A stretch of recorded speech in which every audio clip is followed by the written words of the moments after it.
안녕하세요, 구독자 여러분. 구독과 좋아요는 채널 운영에 큰 힘이 됩니다. 안녕하세요. 저는 30대 주부로 아주 뻔뻔한 데다 일상이 거짓말인 손아래 동서의 잘못을 제대로 폭로해준 일이 있었습니다. 본인이 잘난 줄 알고 서방님을 비롯해 가족들을 기만한 손아래 동서를 생각하면 지금도 분노에 치가 떨릴 정도인데요. 그런 손아래 동서를 혼내주고 본인 업보를 치르게 한 사연에 대해 말을 해볼까 해요. 당신 지금 어디야? 장 보고 왔더니 집에 없네? 휴일이잖아. 친구 잠깐 만나러 왔지. 왜? 내가 몸에 좋은 거 먹으면서 건강 신경 쓰라고 몇 번을 말해. 휴일이라서 쉬는 건 좋은데 몰래 라면에 막걸리까지 먹냐. 다 알고 있으니까 거짓말할 생각은 하지 말고 집에 들어올 때 콩나물이나 사와. 내일 해장국이라도 해줄 테니까. 아니, 내가 라면에 막걸리 먹은 건 맞는데 그걸 어떻게 알았어? 나 환기도 다 철저하게 했는데. 그릇 설거지 어설프게 해서 티슈로 닦아보니까 빨간 기름 묻어나더라. 그리고 막걸리는 당신 라면 먹을 때 꼭 챙겨 먹는 사람이잖아. 슬리퍼 대충 신는 거 신발장에 꺼내져 있길래 가까운 슈퍼라도 다녀왔다 했고. 내가 볼 때 당신은 주부가 아니라 흥신소 일을 해야 했어. 장인어른이 형사시라 핏줄을 물려받았나? 이런 거 아주 귀신이란 말이야. 그렇게 띄워줘봤자 별로 달갑지도 않으니까 좋게 말할 때 건강 챙겨, 알겠어? 어이구, 여부가 있겠습니까, 마님. 그래도 내가 진우보다는 훨씬 슬림하고 건강하잖아. 서방님이야 애당초 요리사니까 많이 먹을 수밖에 없는 직업이고 다른 사람이랑 비교할 거면 나도 똑같이 해? 아이고, 무서워서 뭔 말을 못하겠네. 진우 이제 결혼했는데 손아래 통서 막 쥐잡듯 잡는 거 아냐? 내가 뭐 아무한테나 잔소리 하나. 그럴 만한 사람한테 하는 거지. 괜히 나 나쁜 사람 만들지 말자. 아빠를 따라서 경찰 쪽 일을 하고 싶었던 저는 회사원인 남편과 결혼을 하고 나서는 좋은 주부가 되기로 진로를 틀었습니다. 주변 사람들로부터 촉 좋다는 얘기를 듣던 저였지만 주부가 되고부터는 남편의 사소한 거짓말을 파악하는 정도가 전부였는데요. 남편의 동생인 서방님이 결혼하고부터 손아래 동서가 생기고 나서는 좋은 촉이 자연히 늘어나게 되었습니다. 형님, 제가 오늘 집에 돌아가 봐야 하는데 고속버스 예약 시간이 조금 촉박하네요. 죄송하지만 점심같이 식사하기로 한 건 힘들 것 같아서 먼저 돌아가 봐야 할 것 같아요. 그이가 대신해서 자리 비우는 거로 좀 사정 봐주시면 안 될까요? 동서가 일정 안 되면야 당연히 가야 하는 건데 버스 시간이 어떻게 되는데? 아마 한 1시 30분이나 40분쯤이었던 걸로 기억하는데요. 왜요? 시간을 왜 애매하게 말해? 가서 표 끄는 거 아냐? 아, 인터넷으로 예매를 해서 표 끄는 시간 확인을 하기가 애매해서요. 왜 시간 궁금해 하시는지 말씀을 해주시면 좋을 것 같은데. 어머님이 고춧가루 좋은 데서 건져왔다고 전해주라고 했던 거 생각나서. 동서 안 급하면 그거 전해주기라도 하려고 그랬지. 괜찮아요. 이번만 들릴 것도 아니고 어머님 뵈려고 자주 올 건데요. 정 그러시면 그이한테 또 부탁해도 될 일이고요. 동서 말이 맞긴 하는데 하나 궁금한 것 좀 물어볼게. 예매한 시간이 1시 30분쯤이라고 그러던데 거기 오늘 같은 날에는 보통 3시 이후에야 버스가 운행됐던 것 같거든? 그럼 충분히 같이 식사하고 갈 시간 되지 않을까? 3시나 1시 30분이나 뭐 큰 차이가 있나요? 1시간 30분이면 식사를 3번은 먹을 시간이니까 하는 말이지. 가족 모일 때마다 바쁘다 자꾸 그러는데 이번에는 그냥 자리 지키는 거 어떨까? 솔직히 동서가 이런저런 핑계대고 일찍 빠지려는 거 눈에 훤히 보이는데 이젠 한 소리 해야겠다 싶어서. 아니, 형님, 제가 지금 그럼 거짓말이라도 한다는 거예요? 저 버스 예약해둔 거 맞고 일찍 타고 가는 것도 맞아요. 운행 시간 같은 것도 버스 회사 방침 따라 달라질 수 있는 거지. 그게 전철처럼 정해진 것도 아니고. 그럼 동서 버스 타고 가는 곳 전화해서 한번 물어볼까? 시간 언제인지 확인하고 여유되면 식사하고 갈래? 이미 그이한테 말 전해놔서 어머님, 아버님도 다 아실 텐데 저 거짓말쟁이 만드시게요? 사람이 착각했을 수도 있고 제가 원래 또 이런 건 흐지부지한 편인 거 아시잖아요. 동서가 대학 연극영화과 나왔다고 그랬나? 거기 분위기가 선후배 간 서열 철저히 따지는 거로 아는데 가족들한테도 학교 다닐 때만큼의 절반 정도만 하자. 나도 빡빡한 사람 아니고 어머님도 몸이 안 좋아서 짜증이 좀 있다 뿐이지 잘 챙겨주시고 좋은 분이야. 같이 자리하기 불편하다고 자꾸 빼고 그러면 나중에는 더 힘들어진다? 그럼 그렇게 말씀을 하시면 되지. 제가 연극 영화과 나온 건 왜 거론하세요? 설마 제가 가족들한테 연기라도 하고 거짓말한다. 이 말씀 하고 싶으신 거 아니죠? 왜 아니겠어. 딱 그 얘기야. 그러니까 앞으로 신경 좀 써달라고. 가족들끼리 모일 때라든가 김장을 하는 등 힘든 일이 있을 때마다 사소한 거짓말을 하며 빠져대는 손아래 동서의 모습을 가족들은 이해해줬지만 저는 참고 넘기기가 어려웠습니다.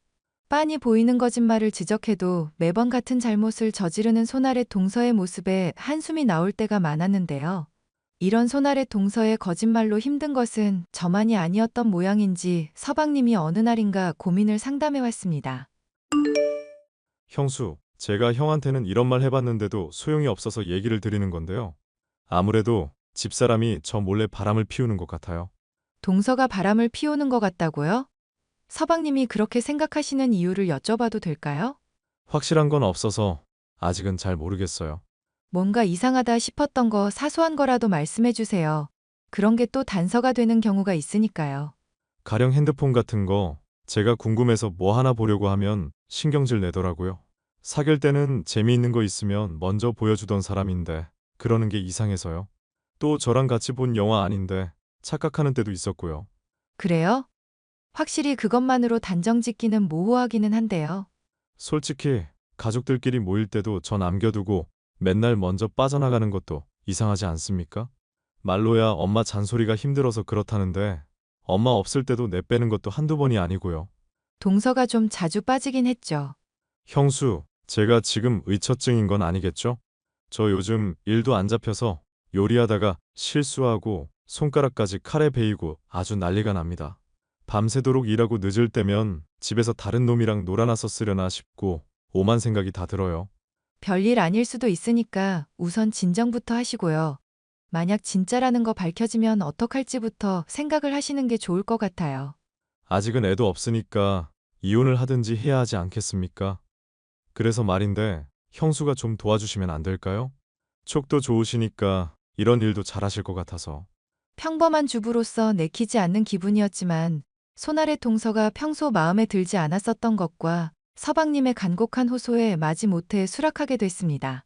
그리고 얼마 지나지 않아서 저는 손아래 동서가 불륜을 저지르고 있다는 증거를 두 눈으로 똑똑히 볼 수 있었습니다. 친근해 보이는 다른 남자와 팔짱을 끼고 모텔에 들어가는 모습이었고 전 서방님에게 힘든 진실을 전달드려야만 했죠. 서방님, 말씀하셨던 것처럼 동서가 바람 피운 건 확실하네요. 일 나가신 동안 몰래 따라가 봤더니 모텔에 갔더라고요. 감사합니다, 형수. 덕분에 미련 없이 이혼할 수 있을 것 같네요. 많이 힘드실 것 같은데 정말 괜찮으세요? 괜찮다고 하면 거짓말이겠지만 그래도 속은 후련해졌어요. 일단 왜 그랬는지 얘기부터 들어보고 그 다음에 이혼 도장 찍으려고요. 가족들한테는 알리지 않아도 괜찮겠어요? 서방님이 알아서 잘하시겠지만 아무래도 걱정이 돼서요. 죄송한 부탁입니다만 형 비롯해서 가족들한테는 당분간만 비밀로 해주시면 안 될까요? 일단 얘기를 들어봐야 확실한 판단이 설 것 같아서요. 이런 일은 원래 끌면 끌수록 더 힘들어지기만 할 뿐이에요. 가족들에게 얘기하고 이혼을 하든지 하시는 게 좋을 것 같은데요. 서방님은 결국 저의 의사를 따라 가족들에게 손아래 동서의 불륜 사실을 털어놓았습니다.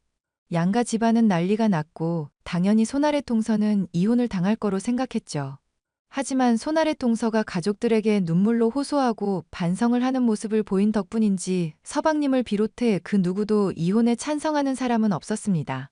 저는 손아래 동서의 호소가 연기라는 게 훤히 보였기 때문에 언제고 이런 일이 재발할 거로 생각했고 두 사람이 이혼을 해야만 한다. 계속 주장했습니다. 여보, 이런 이야기 하기가 좀 미안하기는 한데 진우가 많이 힘들어해서. 설마 동서랑 이혼하라는 거 그만 말하라는 거 아니지? 왜 아니겠어. 가족들 모일 때마다 자꾸 그 얘기 꺼내니까 분위기도 안 좋아지잖아. 그게 얼마나 여우 같은 년인지 다들 몰라서 그래. 다신 바람 안 피우겠다면서 눈물까지 흘리는 거 다 거짓말 같더만. 보나마나 이혼하면 위자료 물어줄 거 걱정해. 그 유부남이라던 상간남 쪽 걱정돼서 매달리는 거 아냐. 매일 핸드폰도 확인받고 어디 갈 때마다 꼬박꼬박 확인받고 그런다던데 당분간은 그냥 지켜보는 게 어떨까?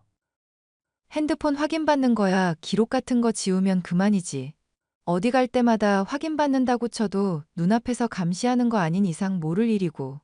말을 하다 보니까 더 불안해지는데 그냥 내가 붙어 다닐까? 진우도 알고 있는데 그냥 마음 정리할 시간이 필요한 것뿐이야. 그리고 안 그럴 거라고 하는데 한 번은 기회를 줘야 하지 않겠어? 다들 순진에 빠져서 약한 소리나 하고 말이야. 그거 내가 밀착 마크 할 테니까 맡기기나 해. 남편이나 가족들이나 천성이 착한 사람들이라 무르게 대처한다고밖에 생각이 들지 않았는데요. 애당초 손아래 동서가 10분 단위로 자기의 일정을 사진으로 보고하는 걸 자처했다는 것에서 더욱 그런 생각이 들 수밖에 없었습니다. 방심을 시켰다가 언제고 또 상간남을 만나러 갈 거란 생각을 하고 있었죠.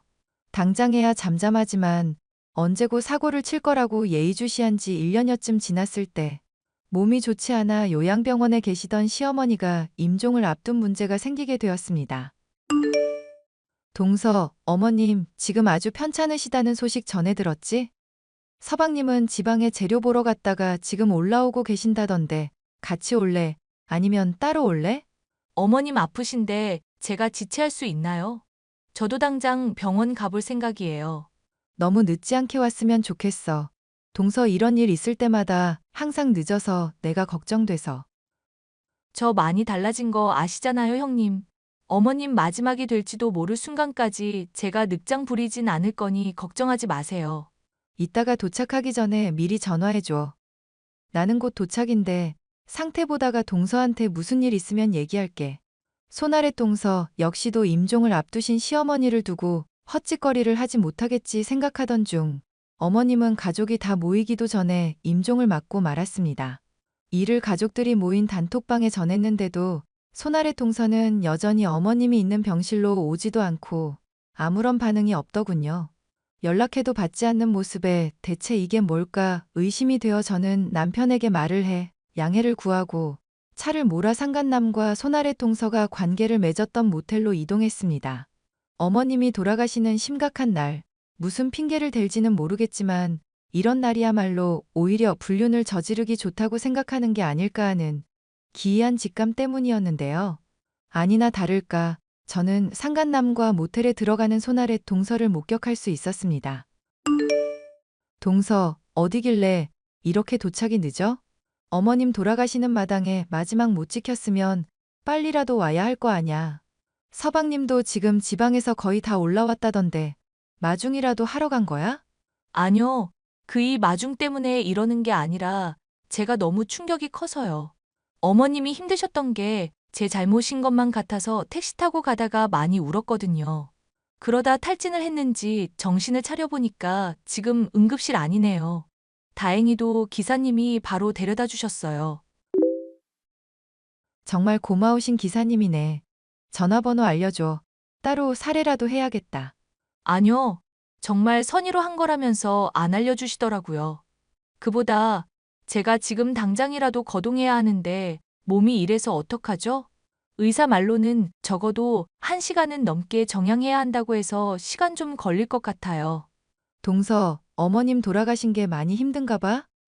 울다가 탈진해서 응급실까지 갈 정도면 제가 내색은 안 했어도 어머님 얼마나 따랐는지 잘 아시잖아요. 가시는 길 같이 못 있어드려서 너무 죄스러워요. 그렇게 몸 안 좋아지신 것도 다 저 때문인가 싶기도 하고요. 허이구? 말하는 것만 보면 아주 양심가 나셨네. 야, 이년아. 어머님 때문에 울다 탈진한 년이 응급실 실려간 척은 왜 하니? 상간남이랑 놀아나고 있으면서 왜 지극정성인 척하냐고. 형님? 지금 갑자기 무슨 말씀을 하시는 거예요? 제가 상간남이랑 놀아나다뇨. 저 지금 응급실인데요? 좋아. 그럼 응급실인 거 믿어줄 테니까 영상통화 한번 해보자. 나는 그거 동서가 알리바이용으로 찍어뒀다는데 전 재산도 걸 수 있거든. 저도 많이 힘든데 형님까지 정말 왜 이러세요? 왜 사람 힘들다는 거 안 믿어주시냐고요. 저 정말 응급실 맞거든요. 헛소리하지 말고 모텔 밖으로 나오기나 해. 너랑 상간남이랑 손잡고 모텔 들어가던 거 다 찍어놨으니까. 와, 설마 어머님 돌아가신 마당에 저 따라오신 거예요? 대체 무슨 생각으로 그러신 건지 이해가 안 가네요. 어머님이 너 때문에 돌아가신 거나 다름없는데 네 거짓말에 또 가족들 속아 넘어가게 내버려 두는 게 더 큰 잘못 아닐까? 형님, 잘 생각하셔야 해요. 그 일 안 그래도 힘들 텐데 제 일까지 또 겹친다고 생각해 보시라고요. 나는 너 같은 거 이제 동서로 두고 싶지도 않아. 이제 그 잘난 연기력으로도 가족들 못 속일 테니까 각오나 하고 있어. 형님, 제가 잘못했다고요. 설마 아니 어머님이 돌아가신 날에 불륜을 저지를까 싶었던 점을 노렸다가 제게 발각이 됐던 동서. 서방님으로부터 이혼을 당하는 것은 물론 상간남의 아이를 임신했다가 버림받는 바람에 돈도 날리고 인생도 아예 망가져 버리게 되었는데요. 일상이 거짓말이던 손아래 동서를 떼어낼 수 있게 되어 통쾌한 기분이지만 그 과정에서 어머님이 돌아가시고 가족들이 받은 상처가 제법 크네요. 이 일을 교훈 삼아 다시는 손아래 동서와 같은 인성 파탄난 여자 때문에 가정의 평화가 깨지지 않기를 바라는 마음이에요. 사연 끝까지 들어주셔서 감사합니다.